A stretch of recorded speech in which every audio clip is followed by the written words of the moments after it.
আজ আমি আপনাদের দেখাবো তিত করলা ভাজি করলে একদমই তিতা হবে না। তো আমি এখানে কয়েকটা তিত করলা নিয়েছি, নিয়ে কুচি করে নিয়েছি, এখন লবণ দিয়ে দিয়েছি। আমি লবণ দিয়ে তিত করলা 30 মিনিটের মতো ভিজিয়ে রাখবো।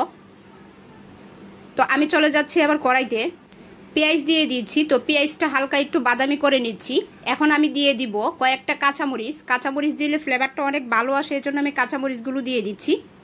তো দেওয়ার পরে এখন আমি তিত করলাগুলো দিয়ে দিচ্ছি। সাথে এখানে আমি দিয়ে দিব আলু। আলু দিলেও তিত করলাতে তিতা কম আসে।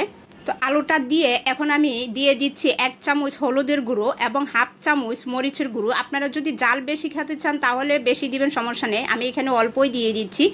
তো দেওয়ার পরে স্বাদ অনুযায়ী লবণ দিয়ে দিচ্ছি। আমি এখানে 1 চামচ লবণ দিয়েছি। এখন আমি মশলার সঙ্গে ভালো করে আলু আর তিত করলা মিক্সচার করে নিচ্ছি। তো একটু নাড়াচাড়া করে নিব। অল্প আছে তিত করলাটা রান্না করতে হবে, বেশি আছে রান্না করা যাবে না, তাতে দেখে হোটেলের স্টাইলে হবে না। আমি আপনাদেরকে হোটেলের স্টাইলে তিত করলা ভাজি করে দেখাবো। একদম আস্তে আস্তে সবজির মতো হয়ে যাবে এই ভাজিটা। এই ভাজিটা একদম সবজির মতো লাগবে। আর বিশেষ করে যারা ডায়াবেটিস আছে তারা তো তিত করলা ভাজি অনেক খায়, কারণ তিত করলা ডায়াবেটিস।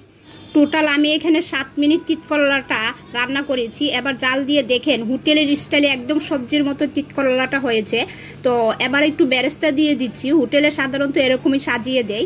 আমার ভিডিওটি যদি ভালো লাগে তাহলে অবশ্যই আমার চ্যানেলটি সাবস্ক্রাইব করে লাইক কমেন্ট করে পাশে থাকবেন। এই যে দেখেন হোটেলের স্টাইলে এটা তিত করলা ভাজি মনে হচ্ছে না, সবজি ভাজি মনে হচ্ছে।